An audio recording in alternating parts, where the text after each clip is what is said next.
Everybody, welcome in. Happy game day. I am Wes Mitchell. She is Kendall Smith, and we already have some folks in the chat. Welcome in, everybody. Hope you all are having a great day. Hope it is as beautiful where you are as it is here in Columbia, and it appears to be beautiful in Kentucky as well. I don't see a cloud in the sky as Kendall Smith joins us live. Kendall from the Kentucky campus in Lexington, Kentucky. What's the vibe, Kendall? How is campus? And is this your first time at the University of Kentucky? This is my first time at the University of Kentucky. It's great. It's beautiful here. I'm getting the full campus tour from my friend Lexi, who is so kind to show me around campus. But yeah, the vibes are good so far. Like you said, not a cloud in the sky. It's beautiful outside. It's about 45 degrees, so a little chilly for my liking. And I know tonight it's going to be chilly at Kroger Field. I think they're expecting in the 30s at some points during the game tonight. But everything good here. Everyone getting ready for the game, already seeing people out tailgating, getting their spots set up, and it's only 10:45 in the morning. So a classic Saturday in SEC football, in South Carolina poised for a very tough matchup tonight against Kentucky. But Wes, we've got some breaking news to go along with it too that just came out on College Game Day. Yes, we do. Shout out to Lexi and Lexington for giving you the tour there, Kendall. That's awesome. You got a great backdrop there, it looks like. And This is yeah, so this is called Willie T, and it's the library, not to be confused with Willie B. So we're out here at the library, kind of at the center of campus. Very, very, very pretty. yeah, probably a lot louder most days in Willie B than in Willie T. But it is a nice backdrop, and again, no clouds in the sky there. And as you just said, Kendall, Will Levis, I guess we could probably say it just seems like he is trending towards not playing. The most recent thing I've seen this morning, Pete Thamel, of course, of ESPN, reporting on College Game Day that Kentucky is preparing for Kaya Sharon, their backup, the redshirt freshman, to start at quarterback. Um, I don't know if that's necessarily that different than what we've been hearing probably throughout the week, but it is just, I would say, one more piece of information that kind of points towards the possibility, or I would probably say the likelihood of him not playing. And from the reports we've seen so far, just following a bunch of the Kentucky reporters and following KSR, the On3 site on Kentucky, doesn't seem like Levis has practiced much, if at all, this week. So you do kind of wonder how that's going to affect Kentucky's preparation. Like, to me, it was one of those things. Even if he did play, Kendall, and I hope y'all can still hear me. It's very windy all of a sudden here. Even if he did play, I think it was going to be a storyline for this game because he can't be 100%. Like, you don't just not practice and then show up at the game and be 100% both physically and mentally. And now you have a situation here, Kendall, where you could potentially, it sounds like, have a guy starting who has not thrown a pass at the college level. No, Kaya Sharon has not thrown a pass at the college level. The last time he threw a pass at Kroger Field, he was in high school playing in his state championship high school football game. So he's coming into a situation in a very crucial game for Kentucky. This is a crucial game, obviously, for both teams, where he's going to have to step up under the lights and he's going to have to perform. And it really opens a door, I think, for the South Carolina Gamecocks, for South Carolina's defense that has been struggling and plagued by injuries a little bit so far throughout this season. So certainly an interesting storyline to follow in tonight's game. But even if Kentucky's offense is struggling at the quarterback spot, they've still got Chris Rodriguez in the backfield, who is a huge threat to South Carolina's defense. So somebody to definitely look out for tonight as well. And in my opinion, Wes, he's that guy who is really the difference maker in tonight's game for the Kentucky Wildcats. Yeah, I mean, you look at what he's done in his career. SEC leading returning rusher this year, rushed for over 1,000 yards last year. I think the guys, the Carolina football players, described him as like an NFL style back. And you watch the highlights. I mean, that's what he looks like. Like, he's not necessarily going to run away from you, but he has NFL size. He's going to hit the hole hard. He's going to bring physicality to the position. And we've seen Carolina's defense, especially against SEC teams, the last year and a half. Not that it's the same defense as last year necessarily, but they have at times really struggled to stop the run. So I think, I don't know, Kendall, this feels like a classic Mark Stoops just line up, run the football, not necessarily even care if it's pretty or not, but just sort of stick to the run. You got to imagine they're going to take some pressure off of Kaya Sharon and put it on Chris Rodriguez, and it is going to be up to this South Carolina defense to tackle him, to get him down at the point of contact as opposed to having him fall forward or even worse, break tackles to create first downs. Because the interesting thing about their running game this year is their offensive line, Kendall, has not been a typical Kentucky offensive line. Like we're used to them being, I would say, much more physical or at least more productive than they have been so far this year. They've struggled to protect Will Levis, which might be why he's in the position he is in right now, getting banged up. So I think for me, it goes two ways. Can South Carolina, when they have opportunities, get Rodriguez down? But also, can they do what these other teams have done against Kentucky and get off blocks for a Kentucky O-line that's kind of struggled? Well, South Carolina really struggled with that at the start of the season, and it was just allowing yardage after contact. That was an area in South Carolina's game that was not great, and it still hasn't been great up until this week. So stopping the run game, huge for them. But Wes, also stopping the run game, huge for Kentucky. They have the 8th best run defense in the SEC. So South Carolina with an opportunity to capitalize off of that tonight. Marshawn Lloyd having a good season so far, but I thought it was really interesting because if you check out this video that I just posted with Colin Taylor, who's here in Lexington with me now, he said he expects the pass game to open up early for South Carolina. I figured they might attack the run a little bit earlier, but Wes, I'm curious to know your thoughts, what you think the offensive plan of attack is going to be for South Carolina, and do you think they'll let Spencer Rattler maybe air it out a little bit more tonight than we've seen over the past few weeks? Yeah, I think that's maybe a question we all have going into it, Kendall, is how much of what we've seen the last 2 weeks is going to carry over to this game plan against Kentucky, and how much of it is, viable against SEC defenses. Like I think against Charlotte and SC State, they really were able to just control so many things up front that they ran the ball at will, and they also had the opportunity to just throw quick passes to the outside, and they were able to block so well on the edge that they were able to get easy yardage out there. Against Kentucky's defense, you probably don't get that. Like you probably don't have those easy opportunities for easy yards. So they're going to have to continue to block well outside against a physical group of defensive backs. And obviously they're going to have to hit some balls, maybe not even down the field, but down, the intermediate areas for South Carolina. So I think that's a big storyline to watch. Obviously, how well does Spencer Rattler play? How much do they ask him to do? I think the biggest key, regardless of what the offensive plan looks like, is going to be, Kendall, for Spencer Rattler not to get let me think of my word here. Spencer Rattler can't get just antsy back there and start to feel like he has to do too much. I think we do see him at times. He has such a good arm. He wants to go win the game on any given play. I think he's going to have to realize this is a very stingy Kentucky defense, and they pride themselves. Marcus Satterfield said it. They pride themselves on being in the right spot, on not having busted coverages, and on making their opponent work their way down the field. So this very well could be like a 21-17, 24-20. This probably isn't going to be like a 38-35 ball game. So if you're a Carolina fan watching the offense, don't get frustrated.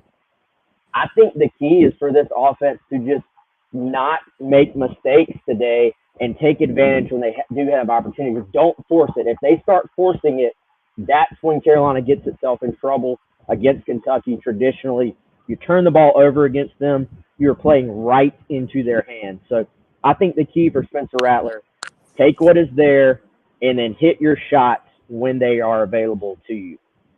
Well, it is all about winning the turnover battle, and I think we say that almost every week for keys to the game. South Carolina struggled to force turnovers at the start of the season. They've gotten a little bit better at it over the last few weeks, but of course, no disrespect to these two teams. They were playing Charlotte and South Carolina State, so a little bit tougher against a team like Kentucky, but maybe more of an opportunity to force those turnovers tonight, especially when you've got Sharon potentially at quarterback who hasn't had the reps he he hasn't had the experience in this type of game at this type of level yet. So South Carolina's defense with an opportunity there if Sharon does in fact play, and then the offense just has to protect the ball as well. But Wes, we've talked about it for weeks. We've talked about it, I think, for months, just how important this game is for South Carolina. I think a lot of people looked at the schedule this year and they said, all right, South Carolina's probably going to start the season 3-2. I think that's a very fair assessment. Maybe some people thinking that Arkansas game could have gone a different way, but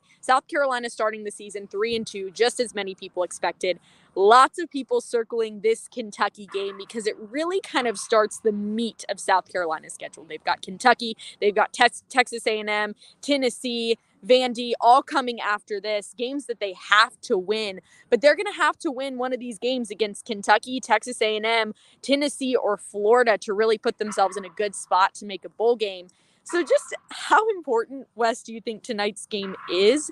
And where do you think it maybe lands on the list of games so far in terms of importance of how it sets South Carolina up for the remainder of the season?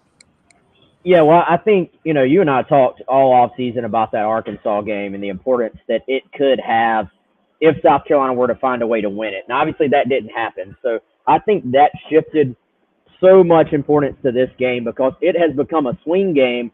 And here's the thing, Kendall. I look at games from a South Carolina perspective like, what's your opportunity here? Against Georgia, was there really much of an opportunity for South Carolina to beat them? From what we saw on the field, no, probably not. You go into this game, I think it was already a winnable game for South Carolina, me personally. But now all of a sudden, you have at the very least Will Levis playing not at 100%, at the most not playing at all, and you have a backup quarterback who's never played before. I mean, that is such an opportunity for you to go on the road, sort of get that monkey off your back, something that, Beamer's had to answer questions about road woes all off season. Some of those coming from our buddy Colin Taylor, who is on the stream right now, I think. But, Beamer said it, rightfully so. Like, that's going to be a question until they win a road SEC game. So this is a huge opportunity for them to do that. I think internally, you treat this game like every other game. That's what coaches are supposed to do. That's how you have to operate. But externally, with us in the media, the fan base, I mean, let's be honest, Kendall, you see the fans on Twitter. We see the fans on Gamecock Central. They need something good to happen. They need some positivity. And you go into the bye week, the opportunity to be 4-2, that just feels so much different than 3-3. And you have to add in there that 3-3 would be an 0-3 SEC start. So that's just a different conversation, right? You go into the bye week, and then you have Texas A&M coming to your place. And, the crowds at Williams-Brice Stadium have been fantastic this year. But I think you have a much better atmosphere if we kind of push this thing forward. If you go into that A&M game 4-2, it's just a different conversation, a different vibe around your program, 4-2 versus 3-3. So this, I mean, I really honestly, I hate the must-win thing. It's not must-win, and I hate this whole, it's the biggest game of the Shane Beamer era. It is until another game comes along. We tend to maybe add too much weight to any single one game, but this is a huge game. I don't care how you say it. It is a massive game for Beamer, for South Carolina, for the program, and for the fans as well. Yeah, you make a great point. You're heading into the bye week, and not only for the fan base to become excited again, because I think they may have lost a little bit of excitement over the first few weeks of play, but also for the team. You want that confidence heading into the bye week, and then you play a tough Texas A&M opponent, but that game could certainly be winnable, especially with it being at Williams-Brice Stadium. Oh, we even get the sound effects behind me. This is so nice on campus here. But yeah, you get that confidence heading into the bye week, and that's huge for South Carolina. It's huge to get Shane Beamer's first big road SEC win of his coaching time at South Carolina. So I think today is a big game for the Gamecocks. I think there's an opportunity for South Carolina. Now it's just about capitalizing off of that opportunity, Wes. And for one final question that I have for you on Before the Sandstorm today, before we get out of here, we kind of talk about it every week, but those key players that you think really need to step up for South Carolina. And we always say, don't say Spencer Rattler, besides Spencer Rattler, but he's definitely, today you can pick anybody, Spencer Rattler included. For me, he is that guy. He is the guy that needs to step up today for South Carolina. He needs to have his best game of the season, decision-making wise, stats wise. It needs to be Spencer Rattler's day today. But I'm curious who you think needs to be that guy for South Carolina to pull the win against Kentucky tonight. Yeah, first of all, I'll agree with you on Spencer Rattler, and I'll go back to what I said earlier. I think it doesn't even necessarily have to be the huge statistical day for me. I think it's more about be efficient, don't force the ball into coverage, and take what is there at times, and just be sort of efficient in what you do as far as the way this game flows. I think, and Kendall, if you want me to give you somebody else, I would say Marshawn Lloyd as well. Like I think we saw what this offense can be when they get Marshawn Lloyd room. And the last 2 weeks, obviously, as we've said, that was against weaker competition. Can they get him similar room against a really, really good SEC defense? And, just give him an opportunity to go be who he is. Like we saw flashes the last 2 weeks of him possibly being South Carolina's best player. But we need to see that against SEC defenses now. So I think that's something to watch today. If Marshawn Lloyd goes over 100 yards today, then South Carolina is, I think, going to have a great chance to go win this football game because that probably means everything else is kind of clicking as well. Traditionally, when Carolina has run the football well, they have won football games. And then the other side, I think Carolina's linebackers against Chris Rodriguez, just throw the whole group in there, the starters, the backups. There's going to be some rotation there today, I think. All those guys are going to have to come with your hard hat, right? Like this guy's going to bring the physicality, and it'll be very important for them to tackle well and play well and be in their gaps and just have a good overall game. Kendall, you said that was the last question for me, but I got questions for you before we get out of here. Okay. You are in Lexington, obviously your first time, so that's really cool that the Before the Sandstorm has now hit an additional state for this year. What is the campus like? Have you seen enough of it to give us a little bit of a check-in on what Kentucky is like so far for people who have never been? Yeah, campus is really pretty. I hope that my parents aren't watching this because I grew up a big Indiana fan. So my parents always told me that I could never apply to Kentucky. I couldn't go to school here. They were obviously kidding. But yeah, campus is beautiful here. It's very much a college town vibe. They've got this like gorgeous brick setting behind me, lots of space to walk. So you can kind of see like right behind me, there's just people walking, lots of, greenery, just a classic college campus where you can come. My friend Lexi is here. Lexi, you love Kentucky. What's your favorite part about the campus? Probably right where we are, Willie T. It's a great library and it's a great place for everyone to hang out. It's a big hub on campus. She's been the best just sitting here watching me broadcast. We've been friends since we were really young, and in middle school, we graduated high school together. So she's showing me campus, but I really like it. Very much a college town vibe. Lots of great places to eat around here too. So I think it's a great place. It's a pretty college SEC town on a gorgeous fall day. It's supposed to be pretty tonight. Again, a little chilly for my liking because we're a little bit further north. But I think it's a perfect day for college football, Wes. Yeah, I'll be curious to see if the weather has any effect on on either team today. And so, Kendall, do you know how far y'all are from the football stadium right now, and where the tailgating action will be? I see she's leaning on Lexi there, maybe. I'm checking in with Lexi. I'm a little lost. How far and how far is the racetrack from there? Okay, so we're about 10 minutes away from the football stadium. apparently tailgating happens all around campus. So I think as we start to get a little bit closer to there, we'll see more of it. But we've already seen people around here setting up kind of in central campus. And then, Lexi, how far is the racetrack? Yeah, about 25 minutes away. Keelan, just Okay. about 25 away. Yeah, I'm glad Lexi is here because I don't know Our where I'm guide. going, honestly. I just know that I'm on Kentucky's campus, but I couldn't tell you where I'm going. And you're at Willie T. We do know that much. Willie T, not to be confused with Willie B. And this is our first of many road trips to come. I can't wait to do a live from Broadway in Nashville when we're at Vanderbilt. Oh, that is going to be cool. We may have to do that one on Friday night potentially. Oh God, yeah, we'll get some characters out there. Definitely, Kendall. Great stuff as always. Why don't you tell everybody what you're going to be doing throughout the day into the evening? Gamecock Central going to have complete coverage from Lexington all day long, and then of course through the game tonight as well. Yeah, so we've got, like you said, coverage all day long. Myself, Colin Taylor, Michael Sauls, all out here in Lexington. We'll be posting check-ins throughout the day, getting ready to head into the game at about 4 o'clock, 4:30. We'll be there. I'll be on the sidelines for the game. Michael and Colin up in the press box. We'll have post-game show, pre-game thoughts, in-game coverage. So all of it coming on Gamecock Central. If you are not subscribed, head over to GamecockCentral.com. Be sure to subscribe or check us out on social media at Gamecock Central because a ton of content will be going out there as well. So we're staying busy out here, and you couldn't ask for more. It's just a gorgeous Saturday for some college football in the SEC.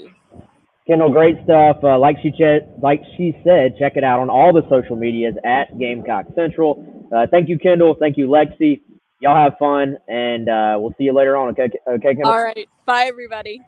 All right, that's Before the Sandstorm. Appreciate everybody joining us. We'll be checking in later on, of course, as Gamecocks taking on Kentucky, 7:30 p.m., SEC Network. Again, I'm Wes Mitchell. She's Kendall. Y'all have a good one.